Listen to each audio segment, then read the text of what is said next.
They say an affair doesn't begin with the first kiss or even the first touch. It starts long before that, with a lingering look, a casual smile, or an innocent conversation that stretches just a little too long. Looking back, I know exactly when it started. It was a warm evening in early summer, and I was outside mowing the lawn. Sweat dripped down my back as I pushed the machine across the yard, the sun beating down on me. That's when I heard her voice. "You missed a spot." I turned, and there she was, Samantha, our neighbor. She stood by the fence, holding a glass of lemonade. Her dark blonde hair was pulled into a loose ponytail, and she wore a tank top and shorts that clung to her curves in a way I shouldn't have noticed. But I did. "Want some?"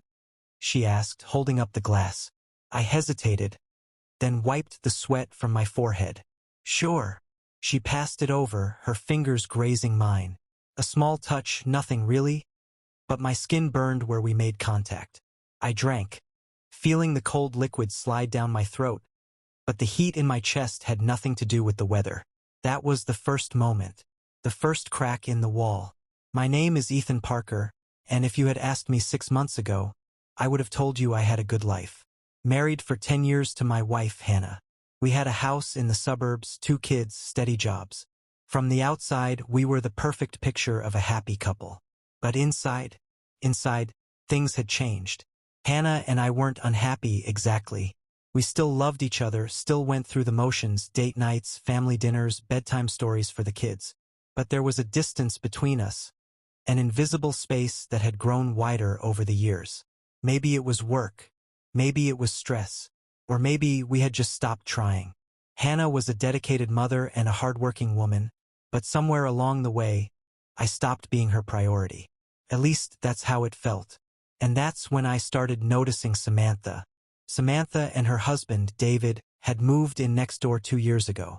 David was the kind of guy everyone liked. Friendly, easygoing, a little too trusting. He worked long hours, traveling often for business, which left Samantha alone for days at a time. And she wasn't the kind of woman who liked being alone. Hannah liked her well enough. "She's sweet," she'd say, though I could tell she found Samantha a little too flirtatious, a little too free-spirited. I never thought much of it, until that summer evening, standing by the fence, drinking her lemonade, feeling the heat of her eyes on me. "So," she said, watching me with a small smile, "where's Hannah?" "Inside, getting the kids ready for bed." Samantha nodded, her eyes never leaving mine. "Must be nice," she murmured. "Having her home all the time." There was something in her tone, something wistful. "David gone again?" I asked. She sighed, leaning against the fence. 3 days this time. I knew that feeling. The loneliness, the quiet of an empty house. "That sucks," I said. She smiled, but it didn't reach her eyes. "Yeah, it does." For a moment, neither of us spoke. The air between us was thick, charged. I should have ended the conversation, walked away, gone inside to my wife and kids. But I didn't. I stayed. That night, as I lay in bed next to Hannah, I found myself thinking about Samantha. Not in a guilty way, not yet, but in a way that made my pulse quicken. I told myself it was nothing, a harmless interaction, just neighbors talking. But deep down, I knew better. I had felt it, the first spark, the first temptation, and it was only a matter of time before it turned into something more. Over the next few weeks, things changed. Samantha and I started talking more. At first, it was innocent. Small chats over the fence, casual waves when we saw each other outside. But then, she started texting me. Samantha, "Hey, can you help me with something real quick?" Me, "Sure, what's up?" Samantha, "My kitchen sink is acting up. David usually fixes it, but, I hesitated.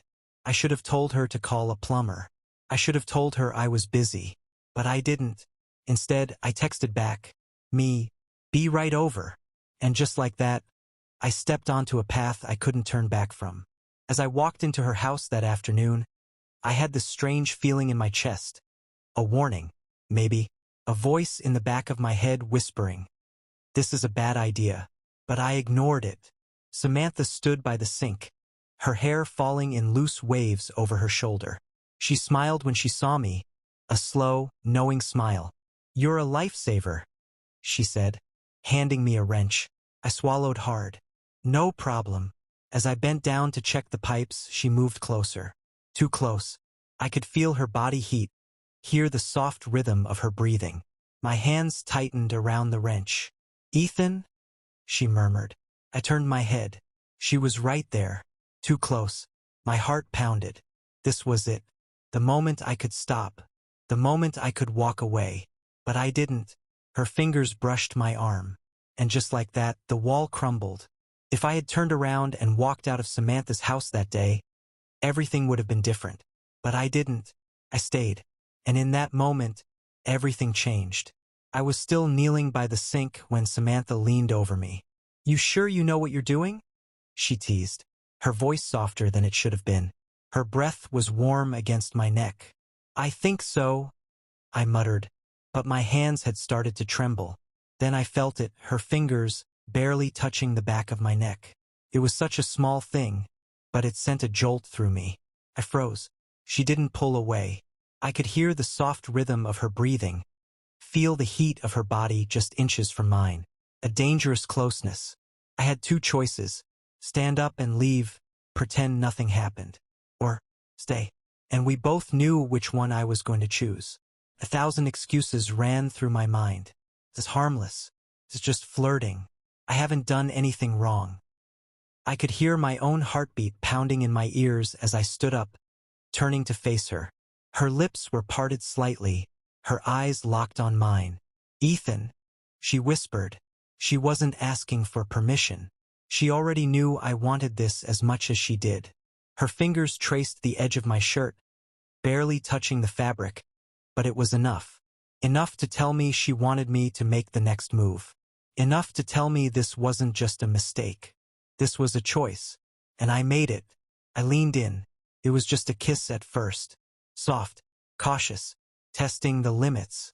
But when her hands tangled in my hair, when she pulled me closer instead of pushing me away, I lost control. I don't know how long we stood there, pressed against the counter, lips tangled, breathless. All I knew was that when I finally pulled away, I was already ruined. Because now I knew how she tasted, how she felt, how easy it was to forget my wife in her arms. And worst of all, I didn't feel guilty. I felt alive. "We should stop." I don't know which one of us said it first. Maybe it was me. Maybe it was her. But neither of us moved. Samantha's chest was rising and falling rapidly, her lips swollen from the kiss we shouldn't have shared. "Do you want to stop?" she asked. I didn't answer, because we both knew the truth. And that was the most dangerous part. When I walked back into my house, Hannah was in the kitchen, humming to herself. "Hey babe," she said, glancing up from the stove. "Where were you?" I swallowed hard. "Samantha needed help with the sink," I said. The words burned coming out. Not because they were a lie, but because they weren't the whole truth. Hannah nodded, stirring the pot on the stove. "That was nice of you." I felt a sick twist in my stomach. She had no idea. No idea that just 10 minutes ago, I had another woman's hands in my hair, her mouth against mine. No idea that something had already shifted between Samantha and me. And once a door like that opens, it never closes again. I told myself it was one-time mistake, that it wouldn't happen again. But deep down, I knew I was lying. Because that night, I dreamt of Samantha. And the next day, when I stepped outside, she was there, waiting, smiling, like she already knew we were just getting started. There's a moment when you know you're past the point of no return. For me, it wasn't the first kiss. It wasn't even the second. It was the moment I stopped fighting it. The moment I told myself, this is happening. And I let it. 2 days had passed since the kiss in Samantha's kitchen. 2 days of pretending I was fine, that nothing had changed. But everything had. Every time I stepped outside, I felt her eyes on me. Every time I looked at my phone, I wanted to see a message from her. And then I did. A single text. "Samantha, come over. I need you." My pulse quickened. This was it. The moment I could still say no. Still turn back. still save myself. But I didn't. I grabbed my keys, and I went. When I stepped into her house, she was already waiting. No small talk, no excuses. She just pulled me inside, shut the door, and kissed me. This time, there was no hesitation, no caution, just heat. Her hands were in my hair, pulling, desperate.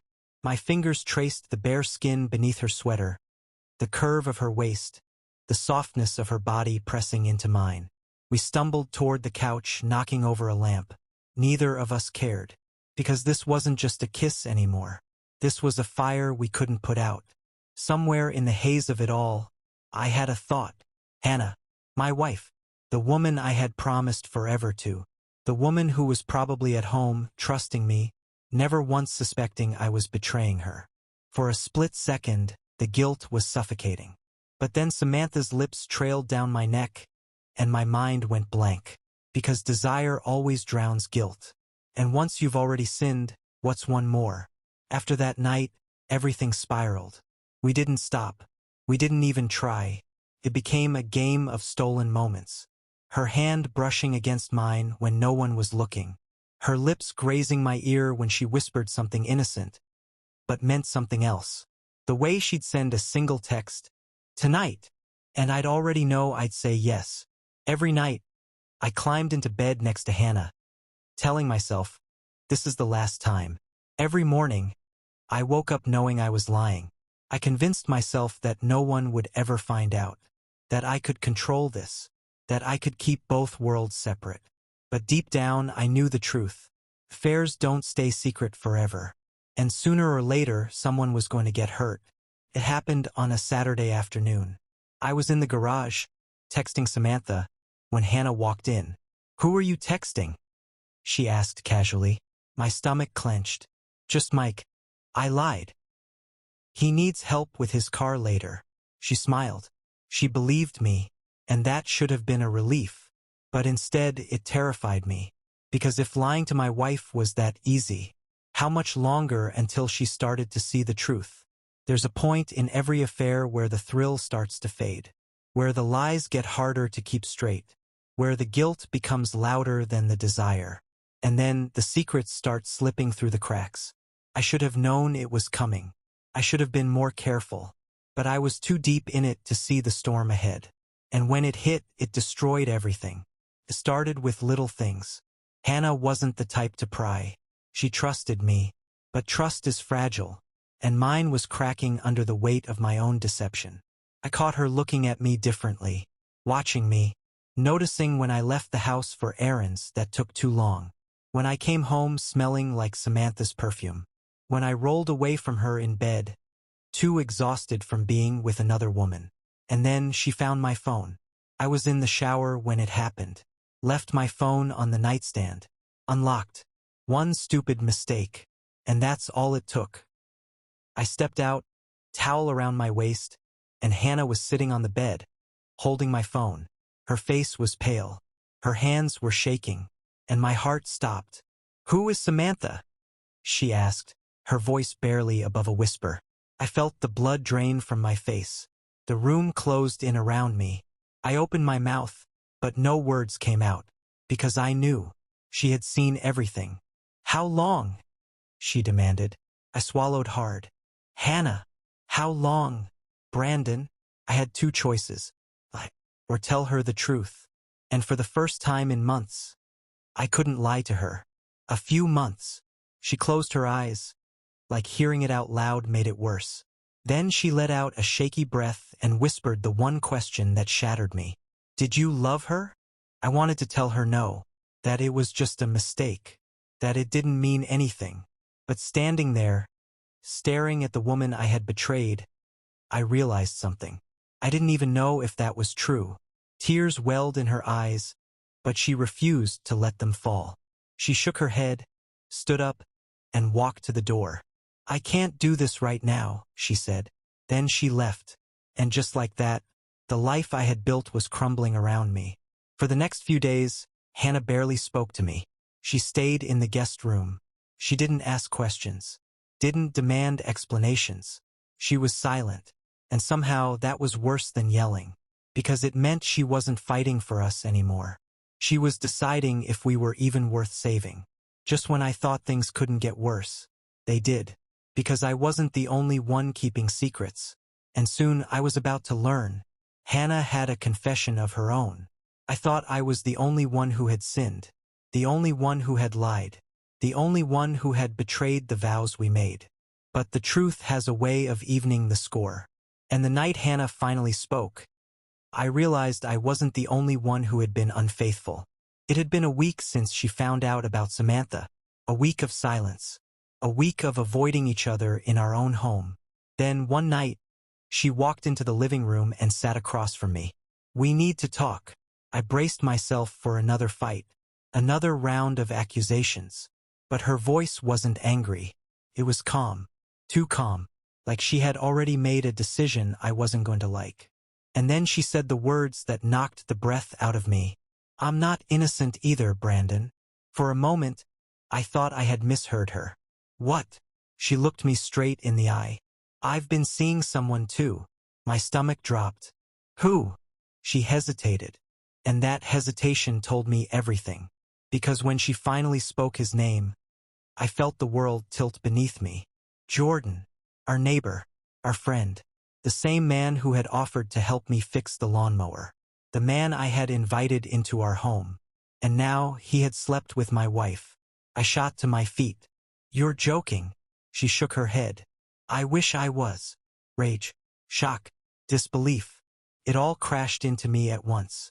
"How long?" I demanded. She didn't flinch. "About as long as you and Samantha." I felt sick. I had been so careful.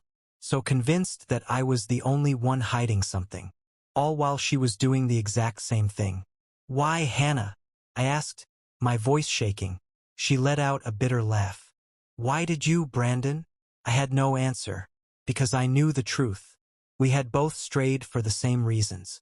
Loneliness. Neglect. A craving for something we weren't getting from each other anymore. And now there was no fixing it. We had destroyed each other. That night we didn't fight. We didn't scream. We just sat in the wreckage of our marriage, knowing it was over. The next morning, she packed a bag. "I'm staying at my sister's," she said. I didn't stop her. Because what was there left to fight for? In the months that followed, the divorce was quiet. No messy court battles. No ugly fights over who got what. We were just done. Samantha? She moved away. Jordan? Last I heard, his wife left him too. And me? I spent a long time looking back. Wondering when we stopped being us. When we became just two people living under the same roof, waiting to be set free. Infidelity isn't always about love. It's not even always about lust. Sometimes it's about what's missing. And when you start looking for it somewhere else, you're already lost. That's the end.